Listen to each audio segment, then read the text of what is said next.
জ্যৈষ্ঠের খাখা রোদে কাশের হরমুজ ভাবে আজ বাড়ি নেবে খাসা এক তরমুজ।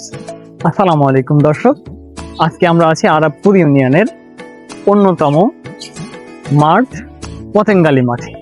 আমরা আজকে আছি পতেঙ্গালী মাঠের একটি তরমুজ বাগানে। দর্শক, সুমিষ্ট ফলের মধ্যে অন্যতম একটি ফল তরমুজ।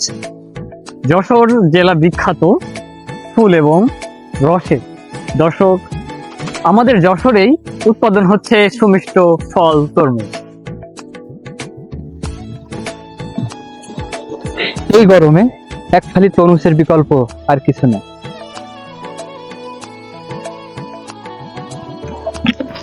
যশোরে অনেকেই জানে না যে এই আমাদের এই তরমুজ খেতটি কোথায় অবস্থিত।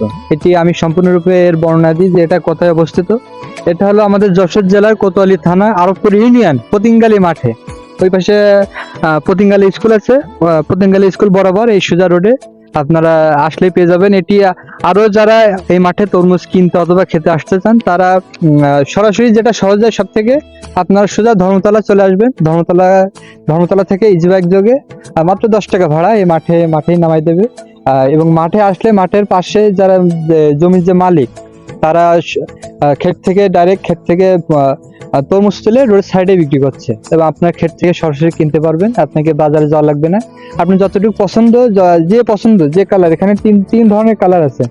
আমি যেটা দেখলাম এটা হলো কালো, একটা হলুদ, আর ওই যে ওটা সবুজ টাইপের আর কি। তো আপনার যেটা পছন্দ সেটাই কিনতে পারবেন। দর্শক, এই পতেঙ্গালীর মাঠে তরমুজের ক্ষেত আর তরমুজের ক্ষেত। দর্শক, আপনি নিজেও যদি নিজের মন চায় আপনি নিজেও আসতে পারেন এই মাঠে এবং সংগ্রহ করতে পারেন আপনার পছন্দের একটি তরমুজ। যশোর জেলা সব দিক থেকে বিখ্যাত, যেমন ধরেন ফুল আছে, রস আছে। বাংলাদেশের এমন কোনো মানুষ নাই যে জানে না যশোর জেলা ফুলের জন্য বিখ্যাত। এবং এই যশোর জেলাকে আরো মানুষের কাছে প্রচার করার জন্য আমাদের যশোর জেলা চাষিরা নতুনভাবে উদ্যোগ নিয়েছে নানা ধরনের তরমুজ উৎপাদন করে। দেখুন, আমার বাসায় পাশেই মানে আমার নিজের কাছেই ভালো লাগে যে আমার ওই দূর দূরান্ত থেকে যাওয়া লাগে না তরমুজ কেনার জন্য বা করার জন্য। আমার যখন যেটা পছন্দ, আমি দেখেন আমার এই সব নিজেদেরই লোক, নিজেদের ক্ষেত বলেই চলে। যখন যেটা মন চায় খেতে এসে খেয়ে যায়, বাসার জন্য নিয়ে যায়। দর্শক, আমি বিস্মিত হয়েছি এখানের তরমুজ দেখে। একই খেতে 3 ধরনের তরমুজ। আমি আসলে অবাক। আমি হলুদ তরমুজটি দেখে আরো বেশি বিস্মিত হয়েছি। আসলে আল্লাহর কি নিয়ামত, তরমুজ হলুদ রঙের, খেতেও অনেক সুস্বাদু।